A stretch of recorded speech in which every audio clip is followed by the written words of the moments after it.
Steve, Bill O'Brien, I think this makes sense. The guy knows what he's doing. He's been around the game on both levels at the highest positional level and the highest level, the NFL. And he calls a pretty good game and will allow Ryan Day to take care of some other business on game day and throughout the week.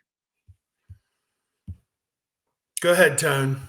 Oh, yeah, no, it's you're bringing in somebody who has a ton of experience doing this and being a head coach, had a few months of being a GM for Houston as well, about 10 months before he got fired for his team starting out 0-4 during the COVID year.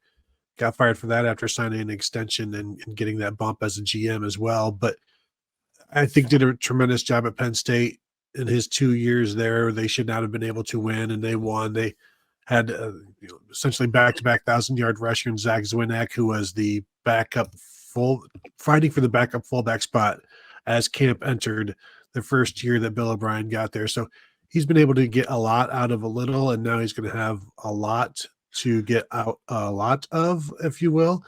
And so, this isn't the pick that fans were excited about when we talked about this on the message board about a week before it happened. It was the one name that people are like, you're hoping for somebody super shiny. But I think, Steve, Ohio State's offensive coaching room needed to get older, especially at the quarterback position and offensive coordinator, and it definitely did that with Bill O'Brien. He got much more mature, more experienced, and another set of a good set of eyes up in the press box calling plays. Yeah, I think that this is a home run. I know people will point and say, well, he never won a Super Bowl with the Patriots and he never won a national championship at Alabama or Penn State, but I guess that's ancillary to the discussion here. I was thinking about this morning. I was just driving around and I was like, well, that makes him hungry to win one at Ohio State. He wants to put a ring on his finger too, just like everybody else. And he's going to get paid extremely well to do that, we think. So, I think you got to be bullish on this move. I think as we talked about, they lost Kevin Wilson last year to the head coaching job at Tulsa, and you just didn't have that veteran set of eyes to come up with some ideas or different ways to approach things or different ways to look at things.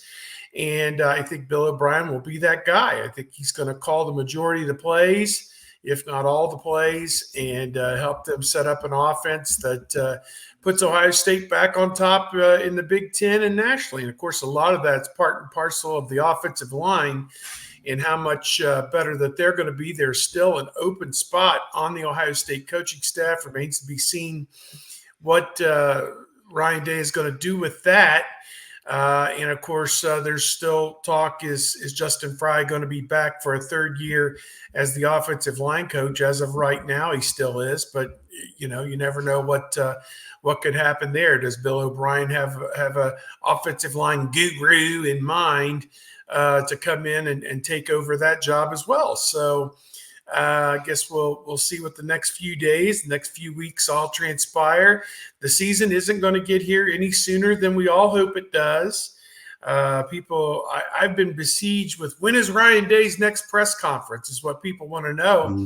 And we can confidently tell you that there is nothing on the books. Ohio State strings us along. Well, we're going to get some guys at some point. I don't imagine we'll talk to anybody connected with the football program until the old signing day, first Wednesday in February. They traditionally have made some true freshmen available, although I don't think they did that last year. I don't know, how they did it. Maybe they made assistant coaches available. I don't know, but it's whatever it is. Something will be coming up in early February. We may not even get Ryan and Day until the day before spring football starts, like March 7th or something. So just everyone, as our friend Noon likes to say, cool your bleep, and it'll be here before we know it. And really, there's nothing for him to talk about while there's still a pending spot on the staff. And I think that might be what Ohio State is waiting on, is to get the 10th spot nailed down and make sure that the 10 guys that are on staff are the guys that are going to be there for the season. When I think Bill O'Brien, I guess my overarching thought goes all the way back to Penn State, first and foremost, and that it was pretty remarkable what he accomplished there. Although my thought was, wow, who's going to go to Penn State that's any good because of all the sanctions and everything going on? But the NCAA eased back, pulled back the bowl ban a few years, brought back some scholarships, helped him along a bit, but it was still pretty remarkable. 8-4, 7-5 during those 2 years in a pretty competitive Big Ten.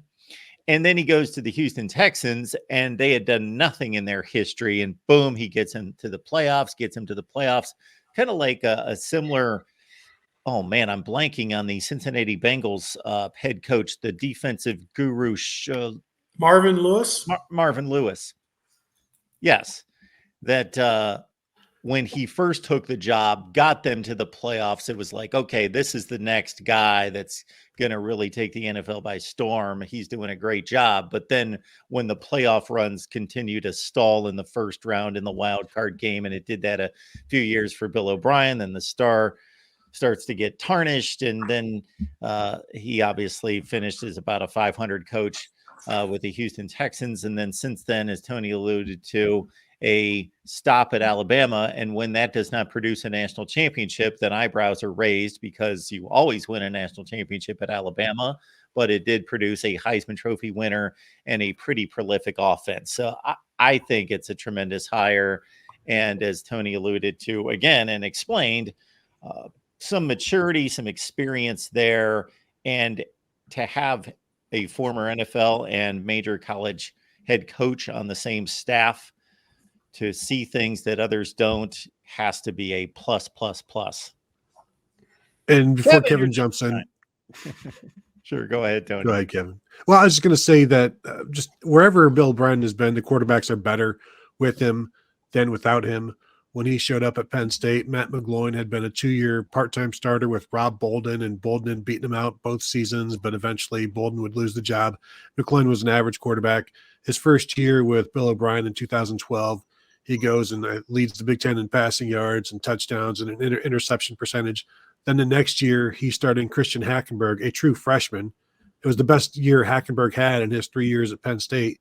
That was his only year with Bill O'Brien. He was an honorable mention All Big Ten as a freshman and never achieved that honor again when O'Brien left. He had a Heisman winning quarterback at Alabama. And you look at the quarterbacks that he had in Houston, and he made the playoffs with Brock Osweiler and Brian Hoyer as his starting quarterbacks. I think in 22 years, Houston has won the division 7 times. 4 of those times were in Bill O'Brien's 6 full seasons. So, like, he's done well wherever he's been. It's just not everybody's been happy with him while he's doing it in terms of fan bases and things like that. Bill O'Brien or Nick Saban has hired him. Bill Belichick has hired him twice. I think that says a lot about Bill O'Brien personally. If I remember correctly, and I haven't seen him in front of the media for a while, he's kind of a curmudgeon-y sort, and people don't like that as well. Yeah. Looking forward to it. Yeah. Kevin, how's it going today? Hey, how's it going? Problem with not being in football season is I don't have a normal schedule, so totally slipped my mind, and I was like, well, I'm going to finish getting dressed, and then I will get on the show. Yes, our little show and channel here slips a lot of people's minds, but we're happy to have you, Kevin. Bill O'Brien's the topic, of course.